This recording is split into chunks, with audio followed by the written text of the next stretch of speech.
Welcome back to All Day Live on this Tuesday. Rob Olson sitting in for Amy Hockert. You know, what do you want to do when you hit your golden years? And I'm seeing those sooner than later for me. Let's see.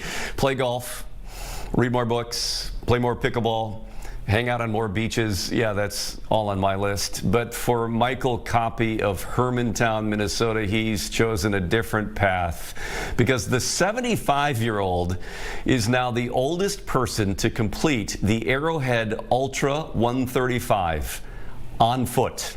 The Winter Ultra Marathon runs 135 miles, hence the name, between International Falls and Tower, Minnesota. And he's joining us now, Michael Koppy. I know you finished this, Michael. This is about 2 weeks ago that you crossed the finish line. 2 weeks later, how you feeling? I'm recovering. I'm not 100%, but pretty close.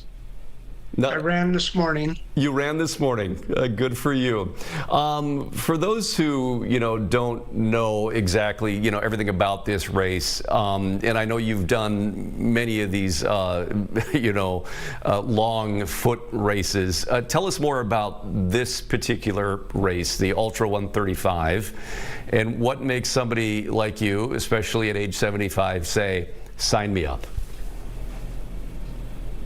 Well, this race starts, like you said, in International Falls, and it's the last week of January, which statistically is the coldest week of the year, and they do that on purpose. And it kind of lived up to its name this year because we were in minus 20 degrees for much of it, and sometimes even hit minus 30 degrees. So it was a very cold year. And we pull, you can do it either on foot, which I did, where you're pulling a sled with about 50 pounds of required gear and all of your food, of course, and stuff that you need to make it. And then, but you can also do it on a bike or you can ski it.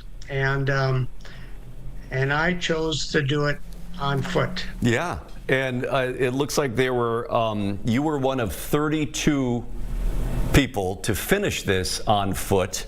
38 other people dropped out along the way. What do you see on these courses, for those 38 people that didn't make it, besides the conditions, the weather? I mean, what are the factors that lead to some of these folks not being able to make it across the finish line?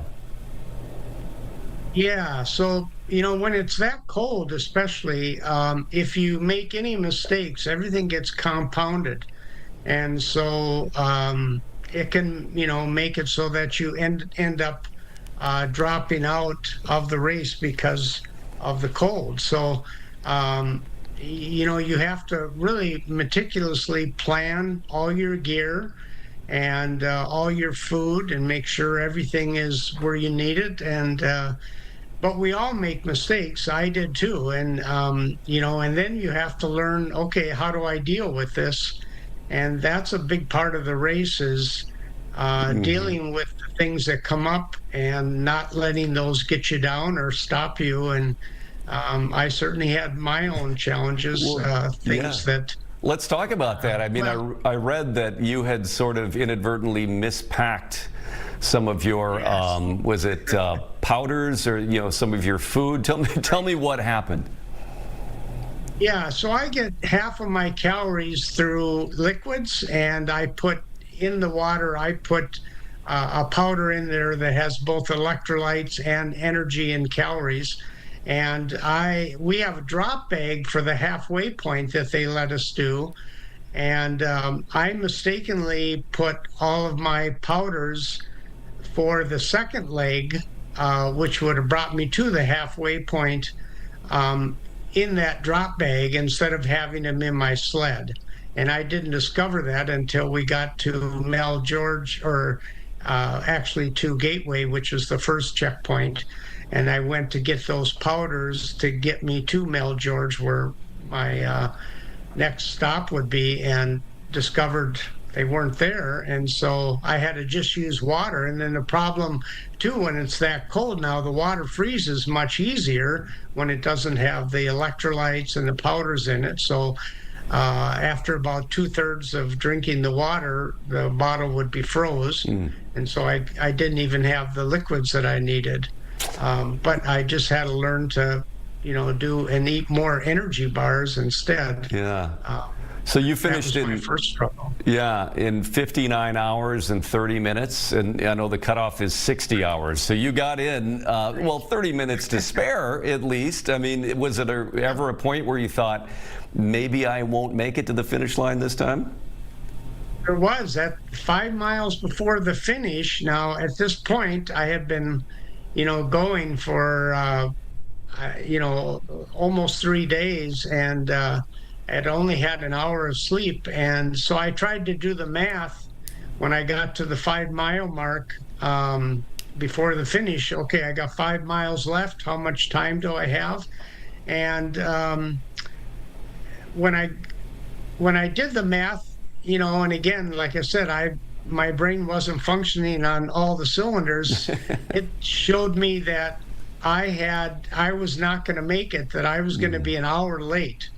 And so I called the medics, Todd, and told him that I'm not going to make it. You might as well come and pick me up with the snowmobile. And he said, oh, no, you can make it. And then he showed me math-wise how I could. And so then I continued on. But I was convinced that I couldn't make it. So at that 5 mile. Well, you did it and became the oldest person to complete that on foot. And this is not your first ultra marathon. Tell us about what other races you have competed in.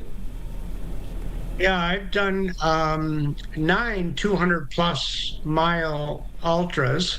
I'm going for my 10th one this summer. And I hold the FKT, which is fastest known time on the Superior Hiking Trail. I did that when I was 69 years old. The person that held it was 26 years old, and I beat his time by 28 hours. Nice. So it's, FKTs are generally set by younger people. But the one thing is a lot of these longer distance, that was 310 miles, by the way. And it took me just a little over 5 days to do that. But a lot of this is not necessarily speed. It's more, endurance and being able to handle the things that come at you, and, just having the mental capabilities of staying with the things that happen. I just love the fact that you're out competing and breaking records is set by people much, much younger than you. What is the secret? I know people always ask that kind of thing, and maybe there's not a secret, but I mean, what advice do you have for people to keep going and being active, whether it's in their 50s or 60s, and you in the 70s? What do you say to people? Yes. Well, I think the first one is just that, is telling yourself, don't use the age as a crutch. Just say that, what do you want to do? And if you want to do some things, don't let your age be a handicap, because it doesn't need to be. And the main thing is, if you have the passion to go after something, just go after it. And then, of course, it takes work to get some of those things, but you set your goals, and that's how you go after it. So yeah, wow. Yeah. And also, you did this as a way to raise money for something that you feel is important. Tell us what you're doing. Yes. So trying to raise money for the YMCA here, Lake Superior YMCA. And if people feel inspired about my story, they can go and donate to the Lake Superior YMCA. And I feel the YMCA is much more than a pool and a gym. It's truly a community organization that helps our whole region. So I'm trying to, use, the notoriety that I am getting from this to help raise awareness to that and also to help raise money for them. Well, it's good notoriety to finish the Ultra 135 on foot at age 75, the oldest person to do so. That's fantastic. Before we let you go, what's next for you? Sure. Well, I'm signed up for a 100-miler in